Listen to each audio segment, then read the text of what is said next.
dengannya kita alhamdulillah mendapatkan jalan yang insya Allah terbaik. Oke, sebelumnya saya sekarang ini ada di sebuah perguruan Taman Siswa Jakarta. Ya, kebetulan hari ini saya mengucapkan mohon maaf sebesar-besarnya karena saya lagi ada di luar. Saya sedang mengantar orang tua saya, tiba-tiba ada acara karena beliau berkursi roda, jadi saya nggak bisa tinggal ya. Ini makanya mohon maaf kalau suasananya mungkin nggak kondusif ya.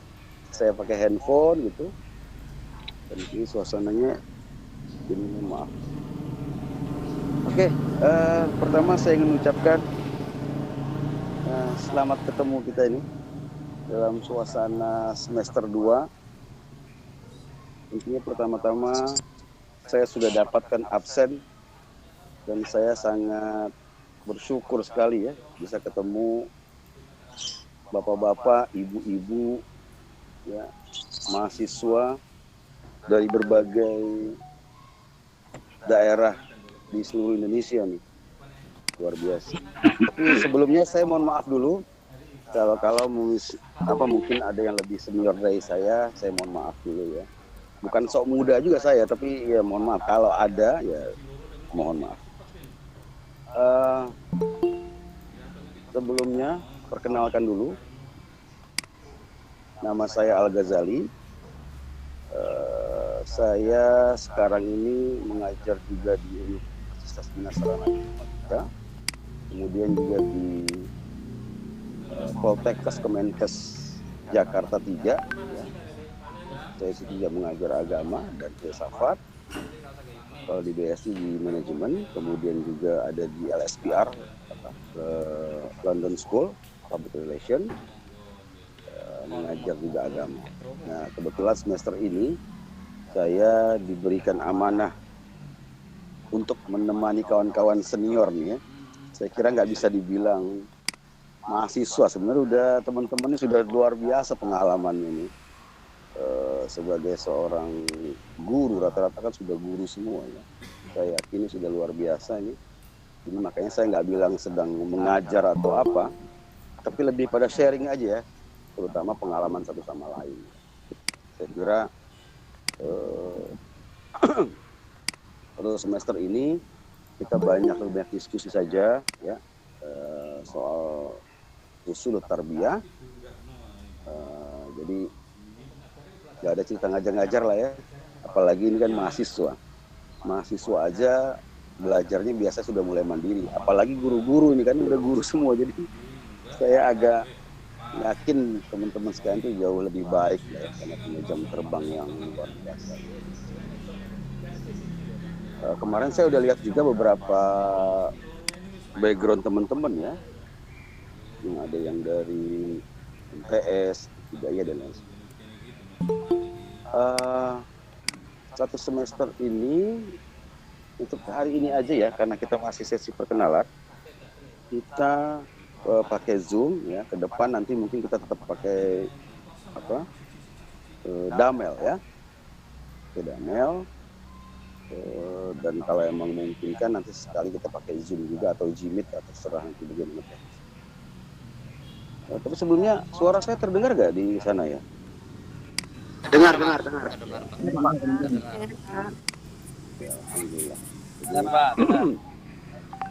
Ya, alhamdulillah. Saya senang tuh dengarnya. Suasananya gini. Oke. Saya minta tolong ketua Bu Anis ya. Bu Anis atau Mbak Anis? Iya Bu, iya Pak. Coba dilihatkan dulu RPS kita, coba ditampilkan dulu RPS kita. Iya Pak. Gue yang buat linknya tadi Pak Naji Pak. Siapa tadi yang buat? Tolong screenshotnya apa dibuatkan. Oh iya Pak, bentar Pak. Pak Naji, monggo. Sebentar.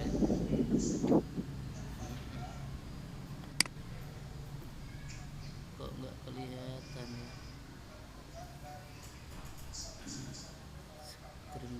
Bentar ya. Kok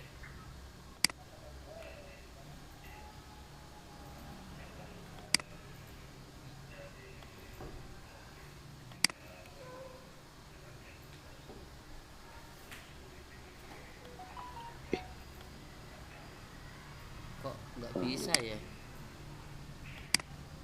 Udah nampak.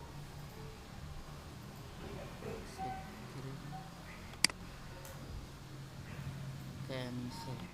Ya, saya sedang Mohon perhatian di salah satu kepada sekolah semua swasta siswa cukup tua ini. bahwasanya Tahun karena besok 1922 nih. Kalau pagi teman-teman ada lihat acara ini outbound bagi untuk kelas 1, 2, dan SMK 3, Taman Siswa 1 maka kelas Jakarta. yang lain diliburkan. Maka Saya juga besok baru masuk pagi pertama kali. libur. Bangun tahun Kemudian 1922. hari Senin dalam rangka memperingati Isra Sudah, mana Mi'raj tadi juga itunya? diliburkan. Jadi Kok tidak mau muncul Pak ya? Bentar Pak ya. hari Ahad Oh, dan iya, iya. Senin libur. Hari Ahad dan Senin libur. Hari Selasa langsung mengikuti PHB, penilaian harian bersama. Sekali lagi, hari Ahad dan Senin libur. Kemudian hari Selasa mulai penilaian harian bersama, ulangan. Demikian, terima kasih.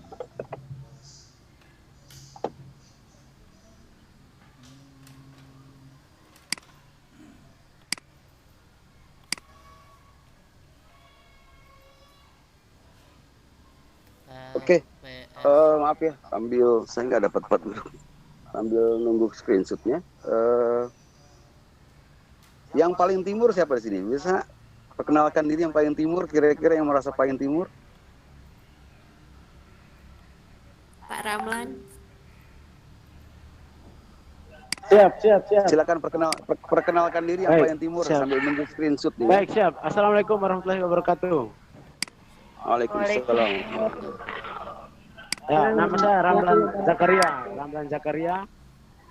Asal dari Atambua, Kabupaten Belu. Dari Atambua, perbatasan dengan Timur Leste. Nah, Nusa Tenggara Timur. Aman tapi ya, aman ya. Alhamdulillah, aman. Ini kamu asli masuknya ke NTT atau Timor Leste dulunya atau gimana? Aslinya masih di Atambua, masih NTT. Oh iya, kalau di perbatasan tuh nggak ada masalah ya dengan rekan saudara kita ini Timor Leste ya. Ya, alhamdulillah. Ini tidak ada permasalahan. Oke. Sekarang ngajar di mana? Ngajar di MI sama di MA. Oke deh, siap, oke. Terima kasih. Kalau yang paling barat, siapa yang paling barat? Aceh? Yang paling barat ada? Pak Hendri, Riau. Sumatera Bu, Sumatera.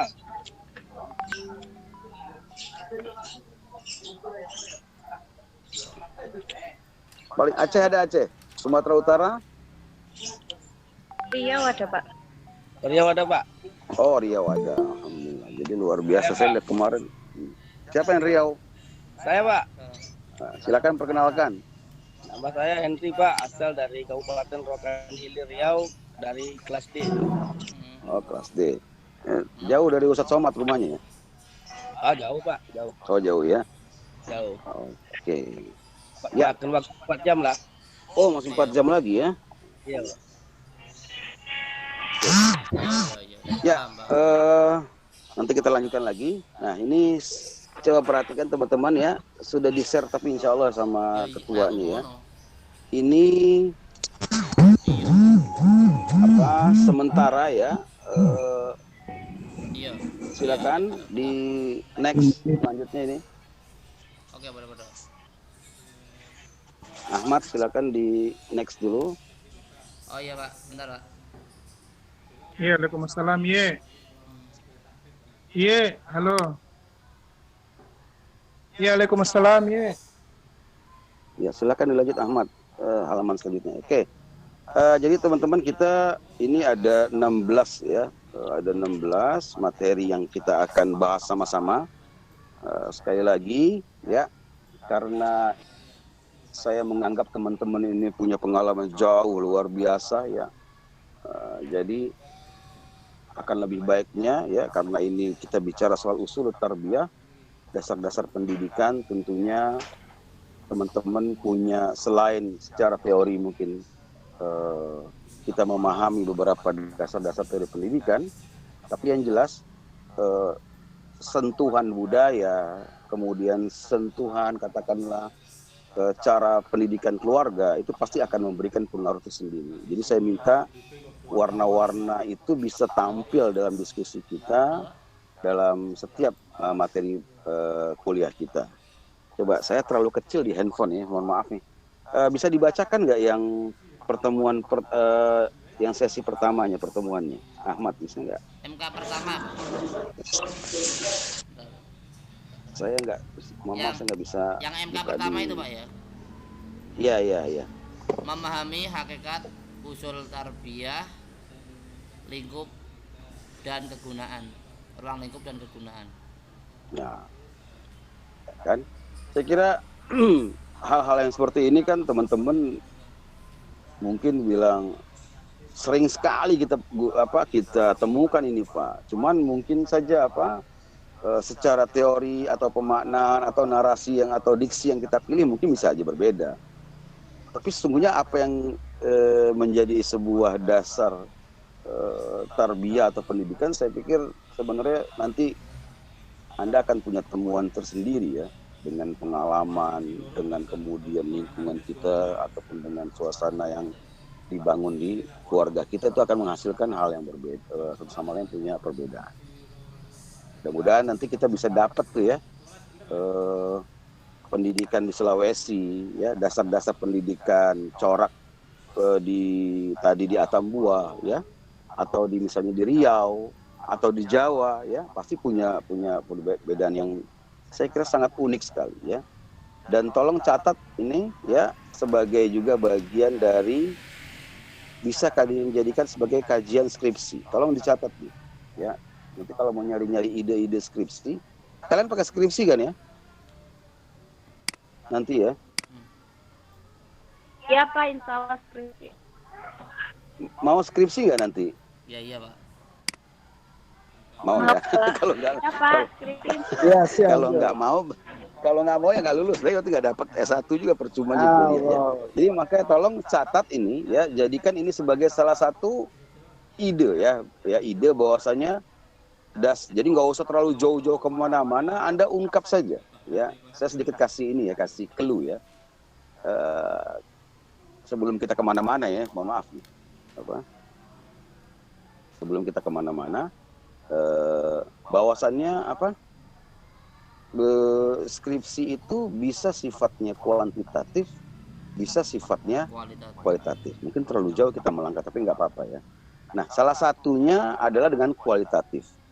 Ciri kualitatif itu diantaranya ya, persoalannya spesifik kecil ya, sempit, tapi pembahasannya mendalam. Nah, kalau Anda nanti kelak skripsi membahas tentang dasar pendidikan di daerah Anda gitu ya, itu bisa jadi bahan skripsi sendiri. Ya, enaknya kalau skripsi kita dengan metode kualitatif, apalagi Anda lebih bersifat deskriptif dan menjelaskan tentang dasar-dasar pendidikan di daerah Anda, itu Anda paham sekali pasti.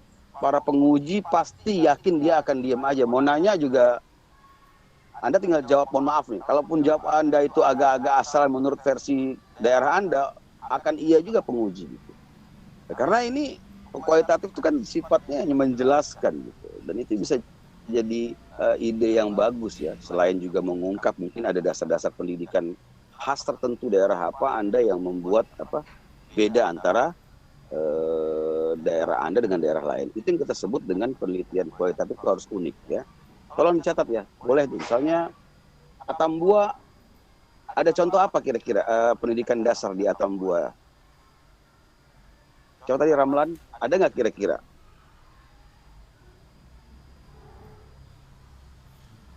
Dan saya yakini setiap keluarga atau setiap daerah itu punya khas ya. Bagaimana sih membentuk seorang laki-laki pemuda di Atambua, pemuda di Riau dan lain sebagainya, itu jadikan hasil. Oke, yang selanjutnya apa? Materi yang kedua kira-kira? Memahami, bentar.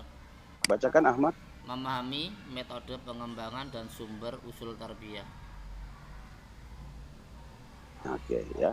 Nah, jadi teman-teman juga bisa kita jadi paham gitu ya, bahwasannya dalam pelaksanaan dasar-dasar pendidikan itu bisa kemudian kita jadi tahu gitu asal muasalnya, kemudian apa-apa saja yang mempengaruhinya gitu ya. Kemungkinan apa yang bisa terjadi, adakah kemungkinan ada istilah percampuran gitu ya, sehingga menyebabkan ada beda. Kan tentu akan beda kalau seandainya ada pernikahan katakanlah misalnya ya, mungkin di agama kita dilarang, misalnya perbedaan agama, kemudian perbedaan negara misalnya, bahkan perbedaan daerah saja saya kira bisa. Bahkan kalau misalnya di daerah tertentu, misalnya sama-sama Jawa atau sama-sama Padang atau sama-sama misalnya Sumatera, itu bisa beda gitu ya. Yang setahu saya misalnya orang Padang itu antara yang Bukit Tinggi dengan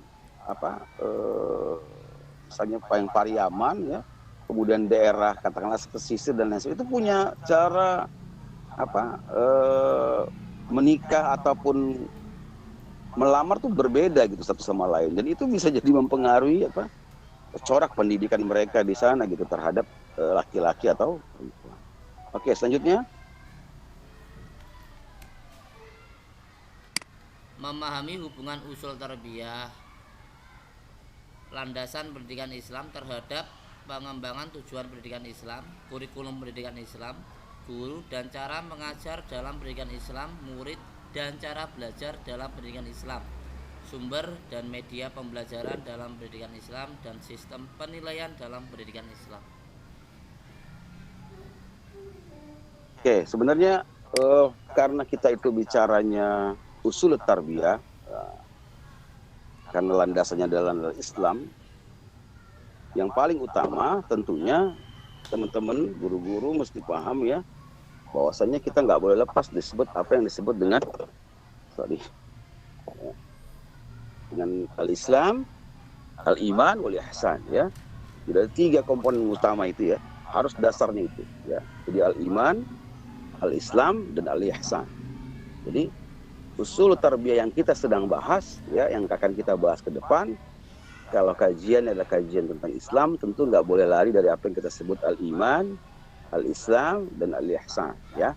Nah, mungkin kita ada materi-materi lain berkaitan dengan pendapat-pendapat orang tentang usul tarbiyah ya, mungkin dari filsafat barat ataupun katakanlah filsafat yang lainnya, itu adalah sebutnya ada perbandingan. Adapun kita menjadi bekal utama kita adalah sebagai seorang guru yang di madrasah, yang harus menjadi landasan utama kita dalam meletakkan dasar-dasar pendidikan adalah landasannya adalah al-Iman, al-Islam, dan al-Ihsan. Oke, lanjut. Memahami ayat-ayat dan hadis Nabi tentang nilai-nilai iman, Islam, dan ihsan sebagai landasan utama pendidikan Islam dalam kerangka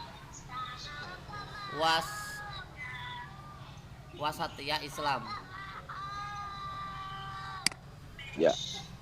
Nah, jadi kita harus bisa ya sebagai guru ya, dengan memahami konteks hadis, kemudian konteks Al-Quran ya, jadi paham gitu ya sebenarnya pendidikan Islam itu. Tapi gini, saya mau mulai begini, paling mudahnya memahaminya. Artinya ternyata lulusan pesantren, lulusan madrasah tidak sedikit yang mampu katakanlah ikut bersaing ataupun mereka bisa padu belajar dengan misalnya sekolahnya di Oxford University atau di Harvard University atau di tempat-tempat non muslim lainnya yang mungkin punya pengantar bahasa asing selain Arab. Banyak kok lulusan madrasah, baik itu aliyah atau katakanlah dari base-nya adalah sanawiyah, aliyah, mereka bisa kok ikut gitu ya. Artinya bahwasannya apa yang diajarkan oleh Nabi Muhammad SAW dari Al-Quran As-Sunnah itu bukan kemudian menjadikan kita itu jadi alergi terhadap katakanlah yang non-Islam, kemudian ilmu-ilmu barat, tapi sesungguhnya kita bisa meletakkan sehingga pada satu posisi bahwasanya pendidikan Islam itu bisa kok berlaku yang disebut dengan Islam moderat gitu ya, Islam wasatiyah. Artinya kita bisa saja mampu beradaptasi ya tanpa harus menghilangkan akidah dan keimanan kita dengan ilmu-ilmu luar atau orang-orang luar gitu yang punya latar belakang non-Islam gitu. Jadi mudah-mudahan jadi lebih kuat kita menasihati atau membimbing anak-anak kita dengan landasan Al-Quran dan hadis tadi, bahwasanya event kita adalah sekolah agama ya. Tapi sesungguhnya agama kita ya seperti kebanyakan orang belajar tuh sampai ke negeri Cina, tidak ada kita pembatasan untuk belajar. Bisa di mana saja ya, dengan latar belakang sekolah apa saja. Yang penting kita punya tadi Islam, al-iman wal ihsan. Itu insya Allah jadi baik semuanya. Selanjutnya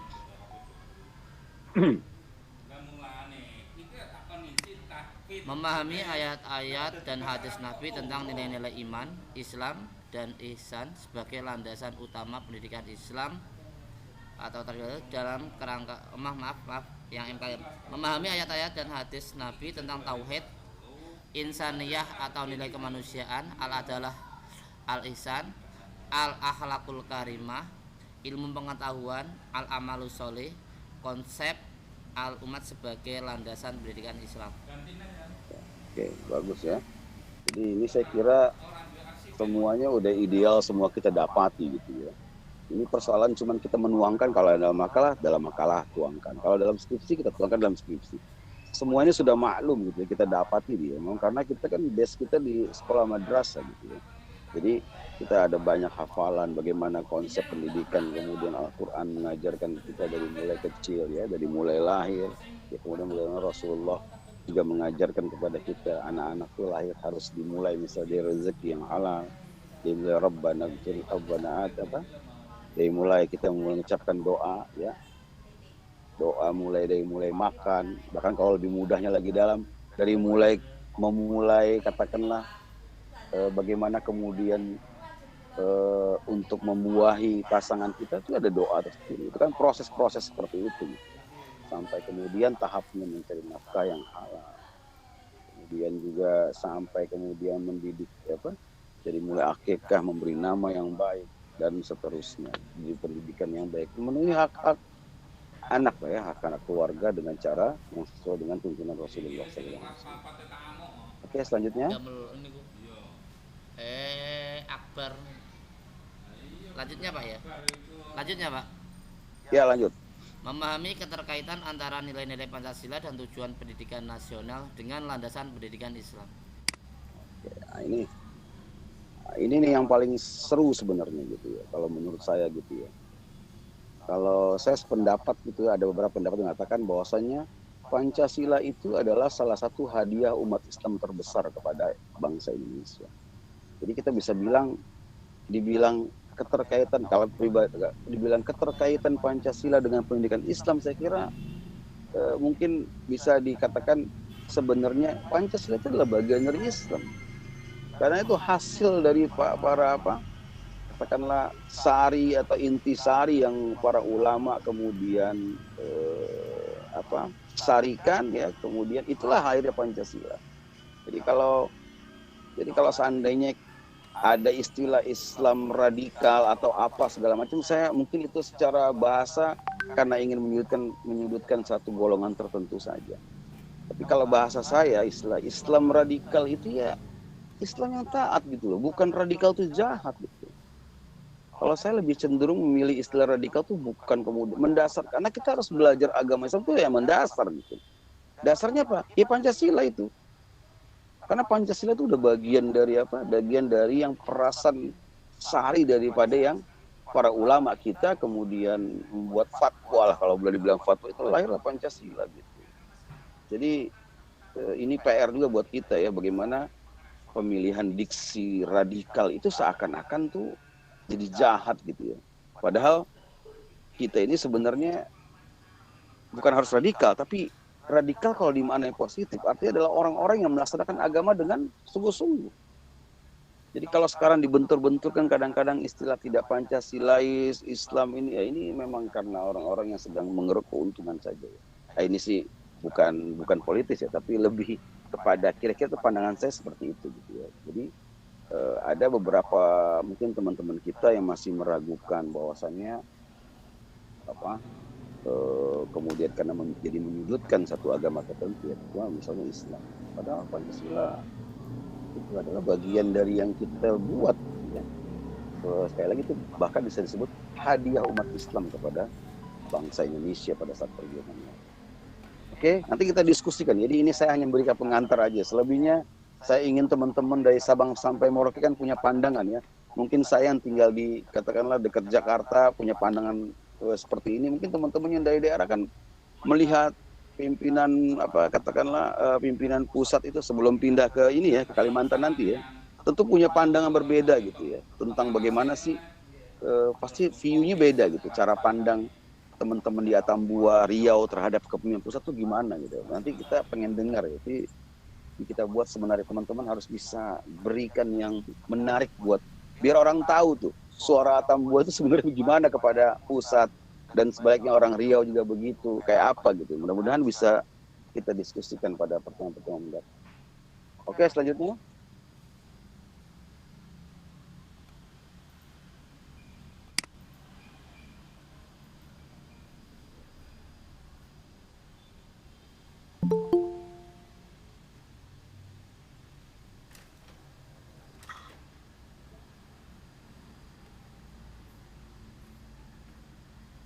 Next, silakan baca.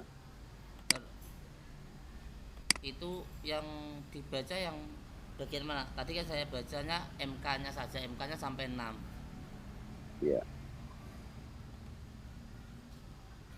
Sudah sampai mana tadi?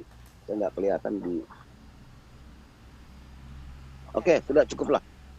Artinya begini ya teman-teman. Cuma ada 6 soalnya, Pak. Cuma ada 6. Oke. Saya kira cukup lah. Ya, artinya begini. Dari namanya aja usul tarbiyah kita udah bisa bilang ya, kita ini adalah dasar-dasar pendidikan kalau bahasa Indonesia. Mungkin teman-teman kalau nyari buku kurang lebih dasar-dasar pendidikan, tapi ini lebih kepada dasar-dasar pendidikan Islam. Jadi ini yang kita akan bahas putar pendekatan Islam dalam pandangannya dari secara pendidikan. Jadi teman-teman yang menjadi dasar kemudian harus dikuasai adalah hal-hal yang berkaitan bagaimana dasar pendidikan itu dalam pendekatan Islam. Saya kira itu. Oke, ada yang mau kita diskusikan? Silakan deh. Biar kita saling jawab ya. Silakan kita buka sesi pertanyaan. Silakan.